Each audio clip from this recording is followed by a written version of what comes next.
Bonsoir à tous, bienvenue dans Questions directes sur ATV Guadeloupe. À la veille de la mobilisation des fonctionnaires, je reçois ce soir Gustave Biram de l'UNSA Éducation. Bonsoir. Bonsoir.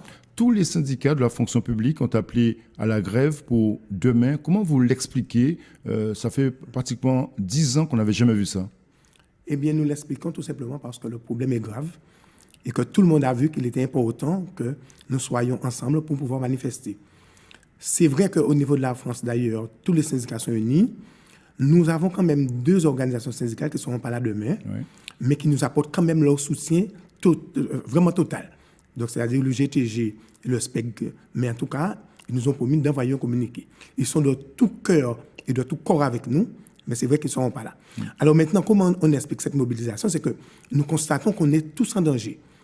Tous les fonctionnaires, je dirais même les agents de la fonction publique, oui, par rapport à un certain nombre de décisions que ce nouveau gouvernement est en train de prendre, eh bien, nous constatons que de toute façon, il faut qu'on soit là et qu'on soit prêt à défendre, oui, je dirais, nos intérêts, nos droits par rapport à, encore une fois, je dirais, ce qui se passe. Tous les syndicats sont unanimes à dire que ce sont des décisions régressives prises par le gouvernement. En quoi, justement, ces décisions vous pénalisent, vous, au niveau de la fonction publique, notamment de l'éducation? Alors, déjà, la première décision qui a été prise, oui, suppression drastique du nombre de fonctionnaires. Nous savons très bien ce que ça veut dire. L'éducation nationale, c'est la première administration dans la fonction publique d'État. Forcément, si on supprime des postes, eh bien, le plus gros poste, celui de l'éducation nationale, sera touché. Mais quelle est la réalité justement dans l'Académie de Guadeloupe, dans ces suppressions de postes? Alors, déjà, cela fait des années que nous perdons des postes. Nous ne connaissons pas encore quelle sera la situation pour l'année, oui, prochaine. Actuellement, le recteur est en plein dialogue de gestion avec le ministère. Généralement, nous connaissons la situation vers la mi-décembre, fin décembre, mais forcément, avec des mesures comme ça, nous craignons encore, alors que ça fait au moins 3 ou 4 ans que nous faisons des mouvements de grève pour qu'on nous rajoute des postes, oui, nous craignons encore que nous ayons à perdre des postes. Mais c'est vrai que chaque année, dans les syndicats de l'éducation nationale, on a le sentiment que vous répétez pratiquement les mêmes revendications. En quoi la situation est plus compliquée cette année? La situation est plus compliquée parce que nous avons notamment tous les problèmes qui viennent d'arriver, notamment IOMA, qui pose un déséquilibre complet à Saint-Martin, oui, déjà. Et je ne dirais pas que la situation sera plus compliquée cette année, mais elle le sera. Et quand vous rajoutez des complications à des complications, il y a un moment donné, la coupe, je dirais, devient de plus en plus pleine. Et même quand ça fait longtemps qu'elle a commencé à déborder. Oui. La suppression ou le non-renouvellement des contrats aidés complique aussi cette situation que vous dénoncez aujourd'hui? Tout à fait, parce que lorsqu'on regarde le rôle que ces contrats aidés-là avaient, oui, déjà au niveau des écoles primaires, ce sont des gens qui faisaient fonction de secrétaire. Dorénavant, les directeurs d'école devront faire entièrement leur travail pédagogique et leur travail administratif. Lorsqu'on sait qu'il y a des années, ils se sont battus, ils ont fait la grève administrative pour avoir des personnes pour les seconder dans les tâches administratives, vous imaginez bien les mois dans lesquels ils se trouvent. Maintenant, quand on passe à un niveau supérieur, collège, lycée, ce sont des personnes qui occupaient des emplois à la gestion, qui s'occupaient donc des marchés. Oui. Ce sont des gens qui travaillaient au service général, c'est-à-dire qui nettoyaient, qui coupaient de l'herbe, etc. Et ce sont des gens aussi qui travaillaient à la vie scolaire. Oui. Mais avec un tel constat, Gustave Biram, vous avez le sentiment que l'école est en danger aujourd'hui en Guadeloupe? Mais forcément. Oui. Lorsque vous perdez 40% des moyens, oui, je parle tout simplement au niveau collège-lycée, on perd 40% des moyens. Lorsque vous discutez avec les différents chefs d'établissement, ils vous disent que de toute façon, la situation sera de plus en plus compliquée. Et nous-mêmes, on ne voit pas comment on peut faire. Qu'est-ce qui va se passer? Eh bien, vous allez reporter ce travail-là sur d'autres agents qui sont là. Et vous savez, lorsque la barque est trop pleine, à un moment donné, elle coule. Et aujourd'hui, par exemple, par rapport à la mobilisation de demain, vous attendez beaucoup de monde dans la rue. Est-ce que c'est vraiment une opération de force demain que vous comptez faire pour marquer les esprits? Je dirais que demain, c'est plutôt déjà une opération d'avertissement. Oui. C'est-à-dire... Pas de grande mobilisation dans les rues de Pointe-à-Pitre, par exemple, non?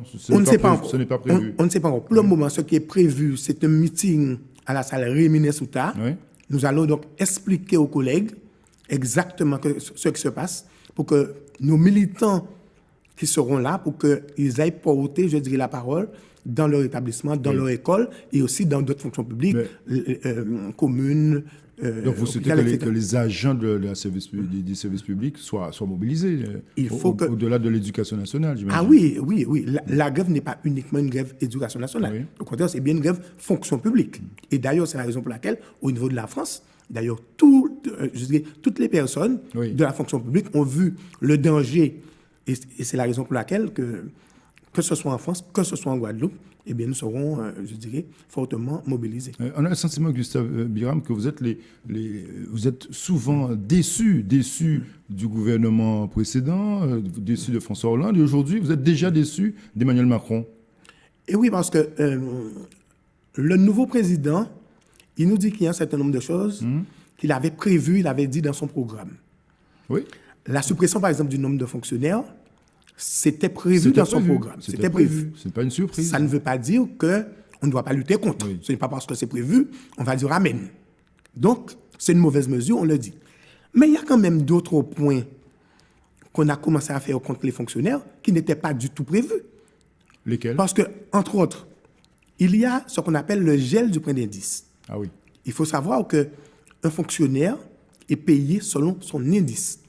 Lorsque vous augmentez un fonctionnaire, ça veut dire que forcément vous augmentez l'indice.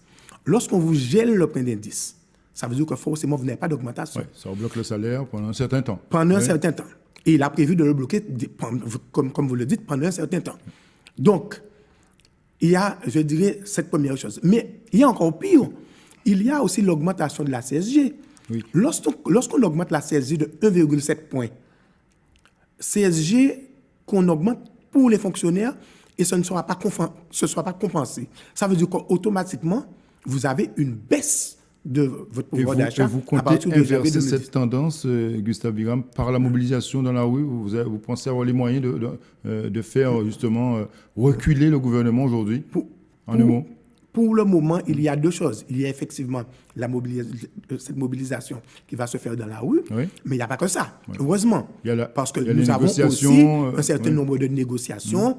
D'ailleurs, j'ai entendu que suite à la mobilisation qui est prévue pour demain, le Premier ministre, donc, il a déjà dit qu'il y aura une compensation de cette... Donc vous attendez. D'ici demain, on verra après la mobilisation. On n'attend pas quand même. C'est-à-dire que si on reste là et qu'on attend, rien n'arrivera. Donc rendez-vous demain pour cette mobilisation de l'UNSA Éducation pour la fonction publique. De l'UNSA Éducation et des autres organisations syndicales aussi de fonctionnaires. Parfait. Merci d'être venu ce soir sur ATV pour évoquer ce rendez-vous de demain dans les rues de Pointe-à-Pitre, la mobilisation des fonctionnaires. Bonne soirée sur ATV Guadeloupe. On se retrouve demain.